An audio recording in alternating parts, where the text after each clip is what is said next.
Good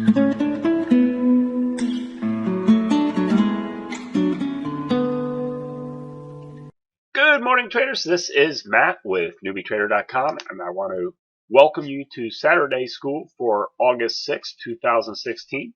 And today's topics, I want to talk about a couple of different indicators I use quite a bit, drawing tools within the Ninja platform. One is the Andrews Pitchfork, and we also want to revisit Fibonacci Extensions. So before we dive into both those topics, let's just do a quick recap of our week as far as our high probability gap, our key levels, and how the market did. Starting on the left side of the screen on Monday, you can see a vertical green box. That's our high probability gap zone. This is an indicator that shows up on our members' charts automatically each day, and it identifies where if the market opens within a high probability gap, or opens within a specific range, that is a high probability gap, and there's about a 94% chance that we'll close the half gap and an 89% chance we'll close the full gap on that day. So obviously we don't just go long or short on the open based on that. We actually still have our entry techniques we use. But if you quickly just look at this chart, you'll see on Monday we opened inside that green box. This horizontal green line is the open. The dotted gold line is the half gap, and the red line is the full gap. On Monday, we opened up real close, so they easily filled the half and the full gap. Tuesday, same thing, opened up, filled the half gap. Wednesday, opened up near the previous close, filled the gap. Thursday, same thing, opened up, pushed higher, came down, filled the half gap, the full gap. And then you can see on Friday, which was the employment situation, you can see the green line is well outside of the vertical green box. They opened up, and that was a gap and go day, and the market didn't come back. The other levels you see, the horizontal red and green levels, these are what we call our pivot levels.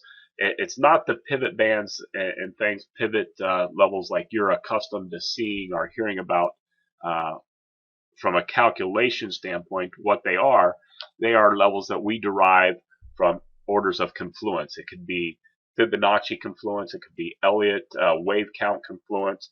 It could be a Gann fan type confluence, and it could also be previous swings, actual pivots, things like that. But basically what we mark each day for our members, and again, these also show up automatically on your charts, we have kind of a beige area. That is what we call our our pivot zone. That's the area that we think the market should rotate around on any given day. And then we give you 3 green levels below the market. Those would be buy zones. The lighter green, this would be a minor buy zone 1, minor buy zone 2, and then you see one that's more solid. That's the key buy zone. That's where we think the key buyers are hanging out. Same thing on the red, the sell side. You have minor buy and sell zones and a key sell zone. So we give those each day, and if you see the market does react quite well to those, and then that's where you get the opportunity to trade or take profits or initiate a support zone. But let's move on from that. We have plenty of videos on our blogs you can review where we go into more details there. But today I want to show you kind of how we approached Friday, what we did with some of our key levels, and a couple of tools that we use in our room quite often. And the markets often trend, and it's no doubt that when the markets are trending, they are creating channels. A lot of times there is a channel to the upside, a channel within the channel maybe to the downside, and you can see that the market steps between a couple of different levels as you're watching these trend channels. Well, one of my favorite tools to use is what is called the Andrews Pitchfork. If you just go to your chart, right click, come down to drawing tools, and the hotkey is Control F8, but Andrews Pitchfork.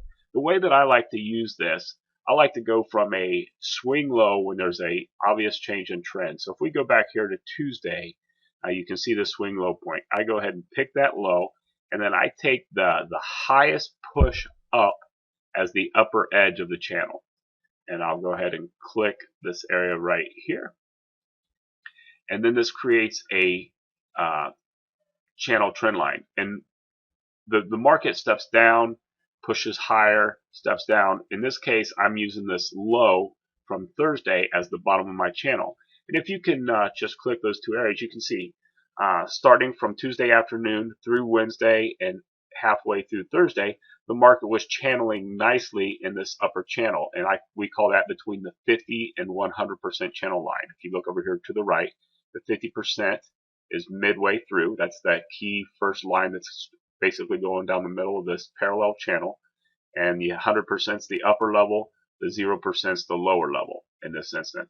So you can see the market's doing a nice job for basically 2 days channeling up. It breaks down that midpoint on Thursday, which gave us the swing low, and then going into Friday's employment situations, the market started moving up again. Spent some time in the lower channel, and then mid-morning Friday, after the employment numbers came out, it broke that 50% line and pushed the remainder of the day up through into the 100% level. So anyway, just a nice little tool if you like looking at channels and you like evaluate them. The Andrews Pitchfork does a real nice job of showing you kind of the range of where the market can go, and oftentimes you'll see that the market does move from one edge to the other within the channel, especially when you're trending. It can give you a target to look for.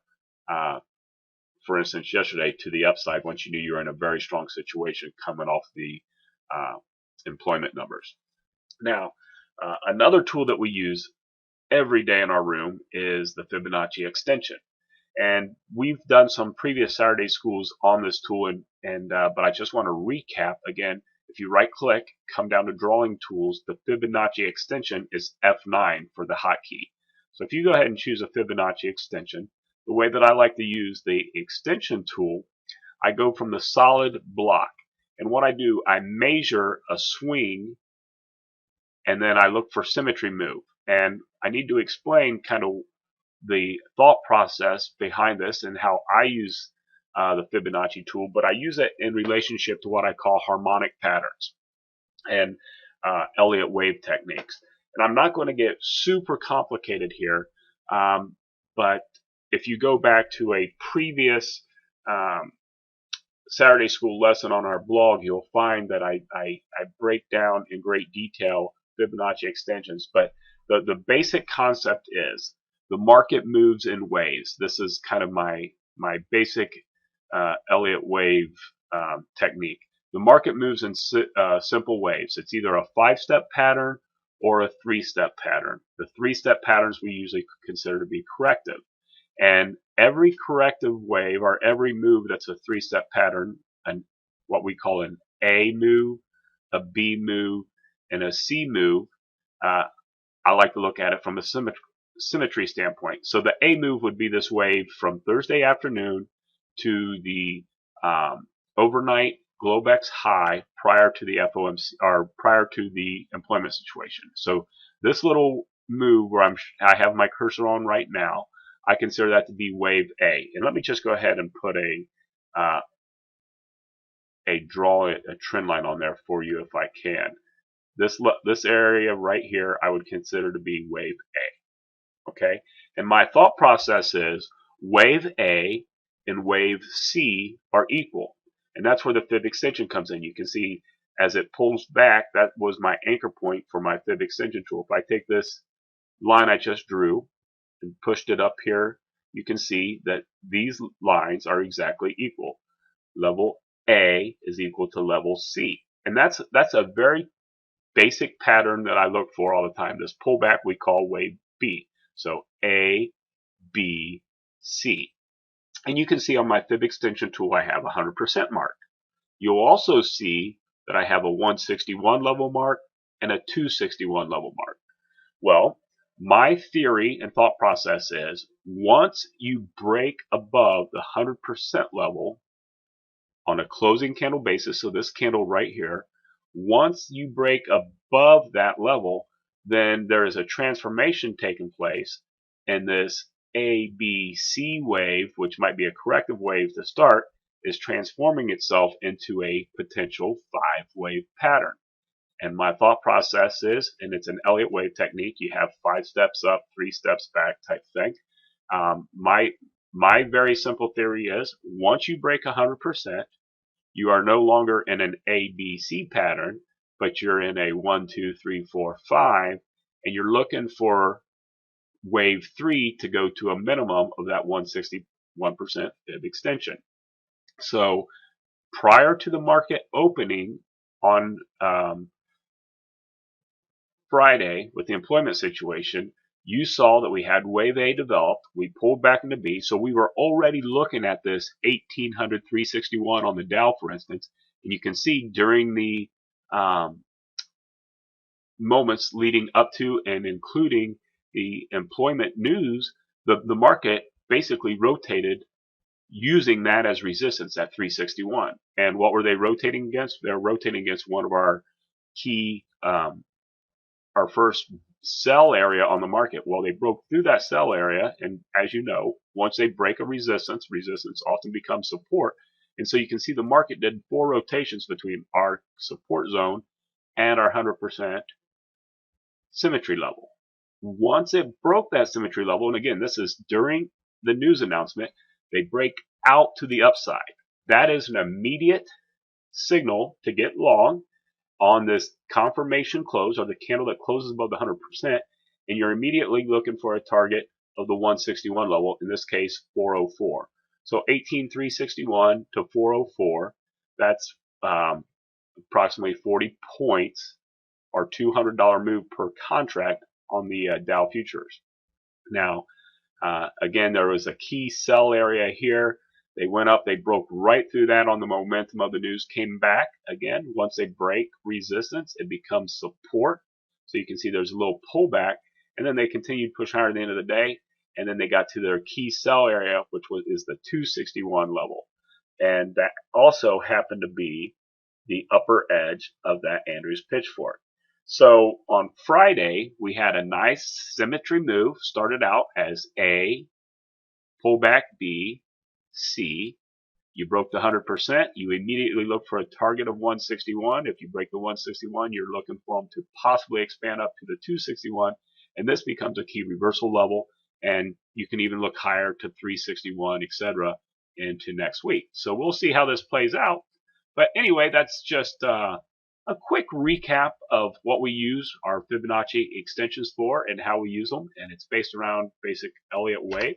If you'd like to have more information on that, just go look at our blog and look at some of the Elliott wave and harmonic teachings that we've done in previous Saturday school.